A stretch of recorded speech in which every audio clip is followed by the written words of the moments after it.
আসসালামু আলাইকুম গাইস। আমি তো বললেই দোষ।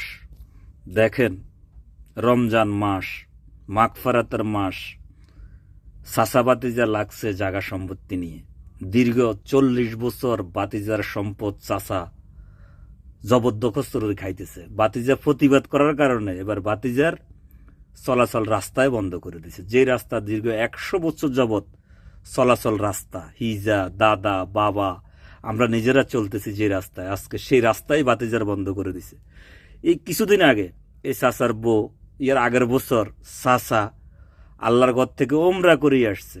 দেখেন, আল্লাহর ঘর থেকে ওমরা করে এসে রমজান মাসে বাতিজার চলাচল রাস্তা বন্ধ করে দিয়েছে চাচা।